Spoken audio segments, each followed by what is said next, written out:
Hello. This video will be the final part of my short Halloween series, at least for this year. Earlier shorts mostly alluded to werewolves and vampires as they are portrayed from German folktales from about the 18th century. This time we will go a little deeper and a little earlier in time. We're going to ancient Greece to discuss the werewolf curse on King Lycaon and human sacrifices in Greek society, and our sources will range from the 4th century BC until about the 2nd century AD. Origins of what we today would consider horror can already be found in the earliest written stories, through Bronze Age texts such as Gilgamesh and ancient texts such as Petron. By extension, the idea of the werewolf is nearly as old as horror itself. In a form, they are described in the Epic of Gilgamesh, though a more well-known early iteration of lycanthropy would be that of King Lycaon.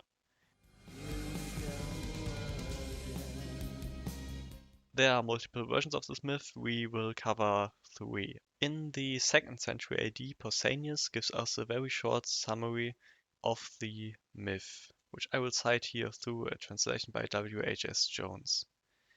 But Lycaon brought a human baby to the altar of Lycaon Zeus, and sacrificed it, pouring out its blood upon the altar. And according to the legend, immediately after the sacrifice, he was changed from a man into a wolf. The myth is quite simple, the wolf being a divine punishment for the perceived sacrilegious act of sacrificing a human. Of interest here is the name Lycaon Zeus, which in this case probably refers to the mountain Lycaon. Of some meaning could also be the transformation into a wolf, as wolves are commonly referred to as the animal of Hecate, as well as being a threat to the livestock of Greek farmers and shepherds. Pausanias also recounts that common belief in his time had it that each year one person was turned into a wolf during the sacrifice to Lycaon Zeus, though this would be a temporary transformation which ended after 9 years if the wolfman would abstain from eating human flesh. Another version of the myth is told to us through Apollodor in the 2nd century BC, and interestingly enough, it differs in the very part for which Lycaon is so often recited today. The transformation into a wolf is not at all part of this myth. According to the myth, as it is recounted by Apollodor, Lycaon was punished by the god Zeus for sacrificing him a human, specifically a male child of the natives, after which Zeus would smite him and his kin by way of lightning, all of them but the youngest son. Instead of the wolf part, the emphasis in this story is clearly on the sacrifice of humans. Now, what can the myth, and especially the multiple versions of this myth, of which I only mentioned 2 as to not overwhelm the video, tell us about Greek society? The first step to unveil the mystery of Lycaon has to be to put him into historic context.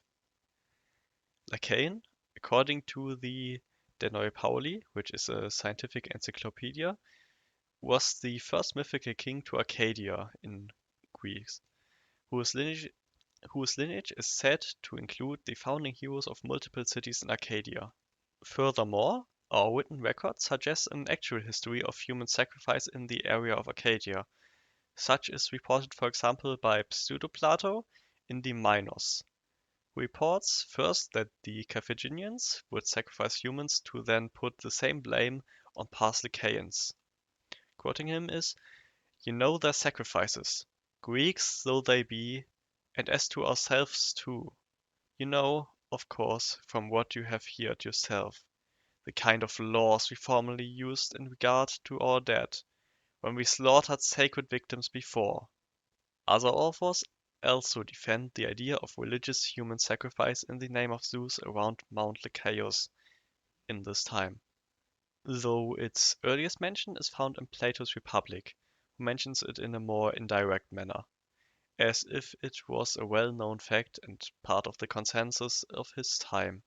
All this now gives us a view into Greek religious practice, at least in the 4th century, which already outlawed the practice of human sacrifice and aimed to distinguish itself from this religious practice as performed in the past, and by other cultures of their contemporaries, and points to old religious practices in honor of those Lycaos, which were, as Dionysius pointed out, also present in Megalopolis, Tegea, and possibly even Sparta. Though our archaeological record shows that while multiple bones were found near an altar on Mount Lycaon, where according to Pausanias ritualistic sacrifices of humans took place, no human bones were found. There is therefore no archaeological evidence of human sacrifices in that specific holy site, at least in the time frame of Pausanias, and it's unlikely. Still, the textual basis leads to an ongoing discourse. The story itself plays in an ambiguous and mythical age, as it is clear through the direct and personal intervention from gods inside the story.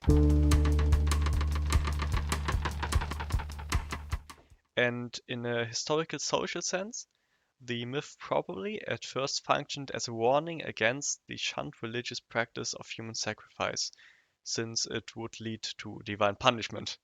Now, the nature of this punishment, if it is the divine smiting by lightning or the transformation into a wild animal, doesn't have to be specific, as long as it is very unwanted.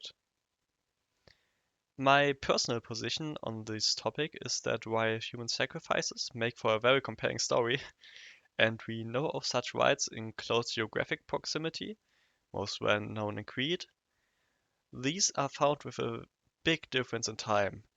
So in Crete, it's during the Minoan Age that we find evidence in the archaeological sense. Therefore, due to the lack of evidence in our archaeological record, I do not believe that they were still happening at Lycaon, at least not in the times of Plato or later. Though they may have been practiced there earlier, we cannot say that they did happen.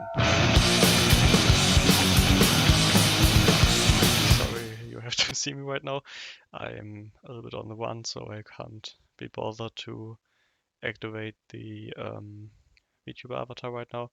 Anyways, I have to correct myself a little bit.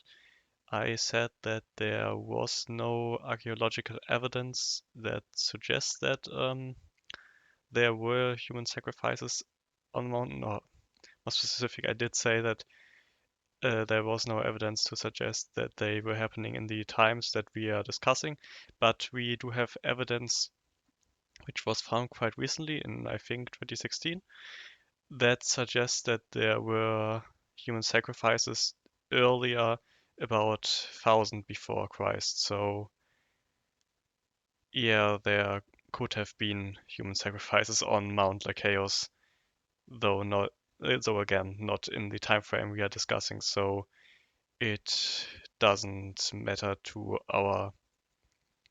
It does matter, but it doesn't matter to the specific time we are discussing. I couldn't find much scientific literature about this, but I did find a few news articles about it from, for example, the German Spiegel magazine, and I think the Guardian did a piece on that too. But I couldn't. At least my university apparat had no scientific literature about this, which doesn't surprise me since my university doesn't really concern itself too much with archaeology.